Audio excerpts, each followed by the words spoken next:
Before we get into the video, I'd just like to say a massive thank you to Surfshark VPN for sponsoring today's video. As someone who travels by train a lot, I often find myself forced into using the onboard Wi-Fi to get my work done. However, most of the time, this means connecting to an unsecure network, putting my personal data and quite literally my livelihood at risk. However, with Surfshark VPN, I don't have to worry about any of this, as they help to protect and mask my online identity by encrypting your browsing data. This keeps out any unwanted eyes, meaning that none of my fellow passengers will be able to steal things such as my online banking details. Well, not that there's anything worth stealing in there anyway. And at the end of a long day filming in some far-flung land, when I'm tired and just want to catch up on my favourite shows from back home, there's nothing more frustrating than being location blocked out of my viewing pleasure. However, with Surfshark VPN, I can virtually change my browsing location. Just one click and it's like being back home in the UK, with all my favourite shows at my disposal. Now, you're probably thinking that this is all rather expensive, but Surfshark have hooked me up with a special deal for my viewers. Simply click the link in the description and use promo code TRAVELREPORTS to get 83% off, plus 3 months extra for free. Surfshark also offers a 30-day money-back guarantee, so you really have nothing to lose by checking them out. And with that, let's get into the video. Minutes, M in 3 minutes, N in 11 minutes, shuttle to Embarcadero Station in 1 minute, T in 16 minutes.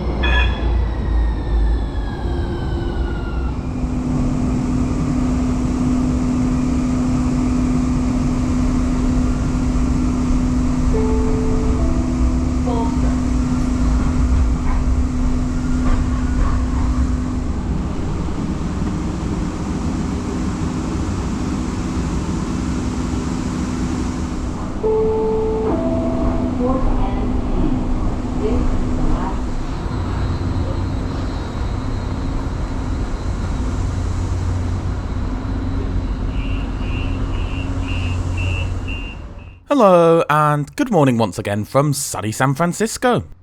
I've just arrived at 4th and King Street Station on one of the city's rather convenient Muni Metro streetcars. Today, we'll be checking out local operator CalTrain, travelling the full length of their route from here up to San Jose. But first, as always, we need to check out the station. Well, in previous videos, I've touched on how the USA has a wide array of beautiful and interesting architecture when it comes to railway stations and terminals. However, 4th and King Street Station definitely does not fall into this category. The station is actually pretty grim and doesn't really feel all that safe. As a matter of fact, the station didn't even really seem all that staffed, with the ticket office even being closed on the day we visited. Anyway, at least I won't be here long, as our train will soon be departing. However, I do still need to buy my ticket. There's no need to buy them way off in advance, and in fact I don't even believe it's possible. For San Jose we need a Zone 1 to 4 ticket, which will set us back $10.50 one way. Which, I don't know about you, but that doesn't seem too bad for a fully flexible ticket.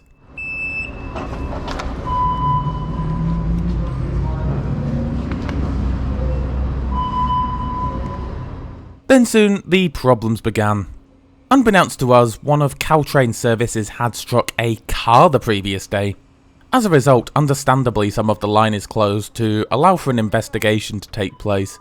So we'll have to take one train as far as South San Francisco, before alighting and taking a rail replacement bus between there and Millbrae, and then catching another train from there to San Jose. Our first train consists of these Nippon Shasha gallery cars, dating from the mid-1980s and early 2000s. All of the trains are currently hauled by diesel-electric locomotives. However, the line is currently undergoing electrification works, so these, along with the coaches, will be retired in favour of newly built Stadler Kiss units. While in recent years, the type has become increasingly popular in Europe, CalTrain are set to become the first US operator of the type, with the Stadler Kisses set to enter service in 2024. Right, let's get on board. Only one class of seating is offered on CalTrain services. With these gallery cars, seating on the lower level is laid out in a 2+2 configuration, with 2 sets of single seats either side of the centre aisle on the upper levels. The purpose of the gap down the middle is to allow the conductor to check the tickets of passengers on the upper level without ever leaving the lower level.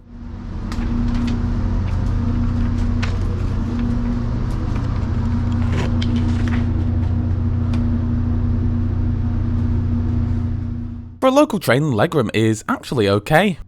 And the seats are pretty comfortable too, and feature this quite nice leather style upholstery. And that's about it for the seats. Pretty basic, but good enough for a commuter train, I guess.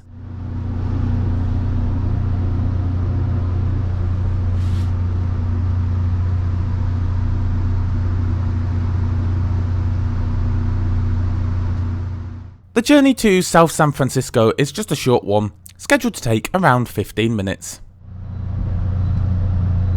Ladies and gentlemen, this is CalTrain 234.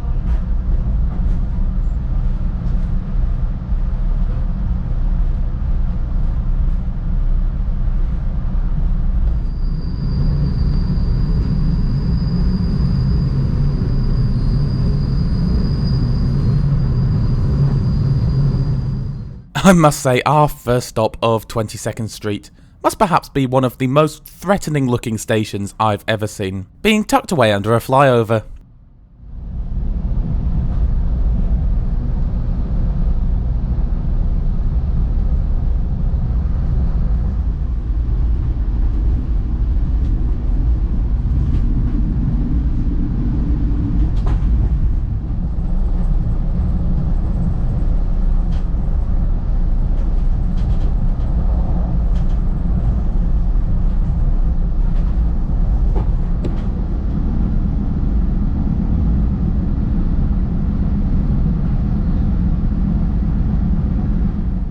The route is actually quite pleasant on this warm spring day, as we make our way around the San Francisco Bay.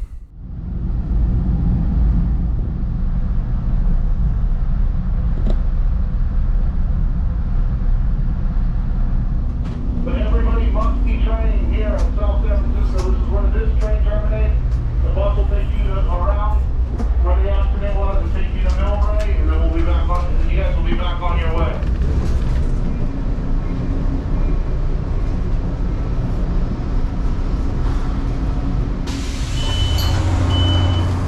Soon enough, we arrive at South San Francisco, where we'll take a rail replacement bus through to Millbrae.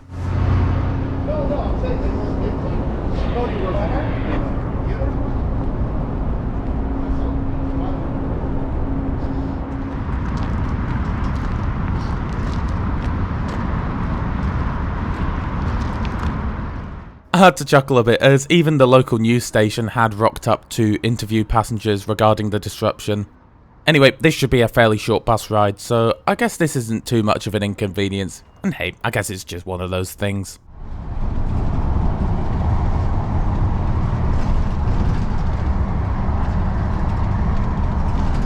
Please do not stand in the rear door area. Por favor, no se paren.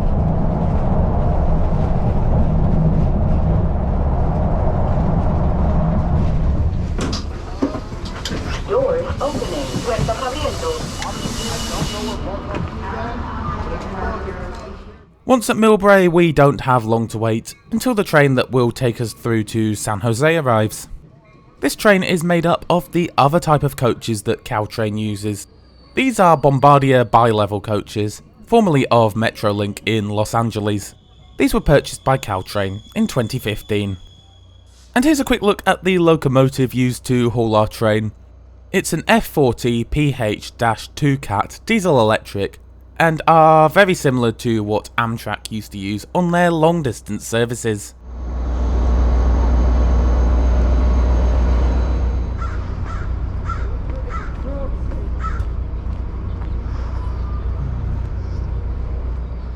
The cab car at the rear of the train is where you'll find an abundance of bicycle spaces. Bikes can be bought on board at no extra cost.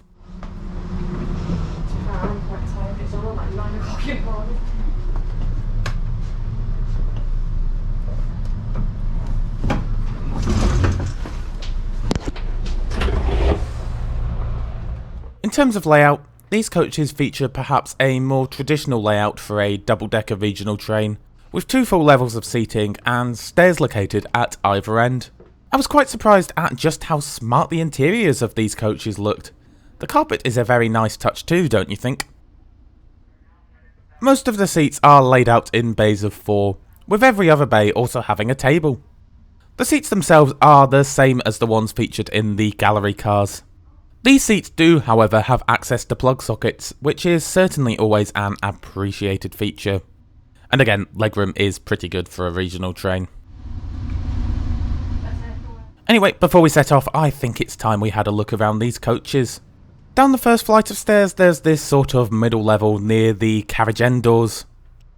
And then down furthermore, we find the lower level. Down here you'll find 2 wheelchair spaces. With the exception of the bicycle car, as far as I could tell, all of the coaches were exactly the same. So there are a fair amount of wheelchair spaces on these trains, which is always good to see.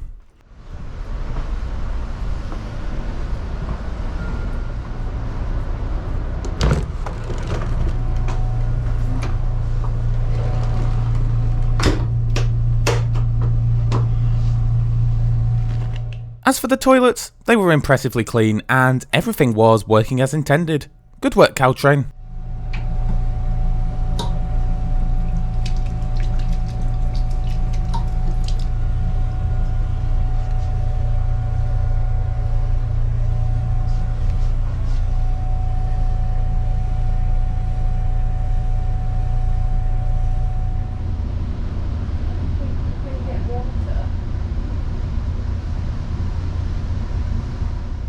The journey from here through to San Jose is scheduled to take in the region of 1 hour and 15 minutes.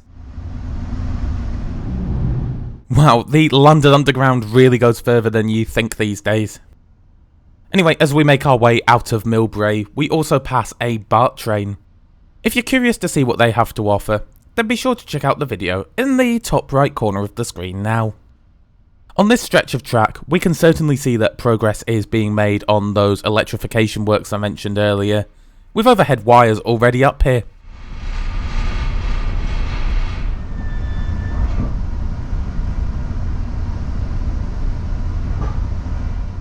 I will say that the trip to San Jose seemed to drag on forever. This was most definitely a stopping service, with many stops made along the way. However, I do believe at peak times that CalTrain run limited stop express services that they call Baby Bullet.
Finally, we arrive at our final intermediate stop of Santa Clara. You can change here for San Jose International Airport. Overall, this has been a fairly unremarkable trip, perhaps with the exception of the rail replacement bus. That said though, while certainly rather slow, these trains are fairly comfortable and nice enough for a regional train.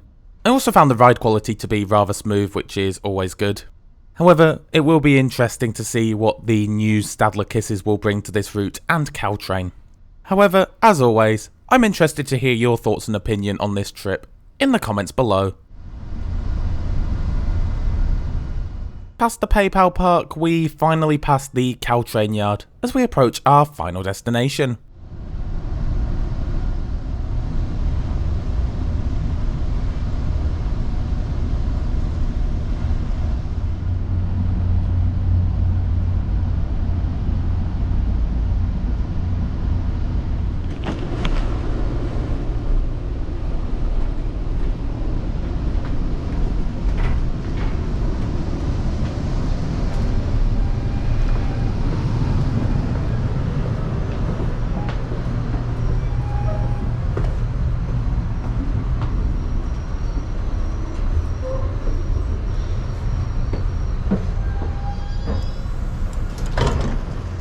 We finally pull into San Jose Diridon station at about 11:25 AM. You can change here for Amtrak Capital Corridor services to Sacramento and Auburn, as well as the daily Amtrak Coast Starlight service to Los Angeles and Seattle. And with that, I think I'll end the video here. I do hope you enjoyed this one. If you did, be sure to help us out by giving it a like, it's certainly greatly appreciated. If you're new to the channel, then why not subscribe and enable notifications, as I publish new trip reports on a regular basis. Thanks a lot for watching, and I'll see you in the next one.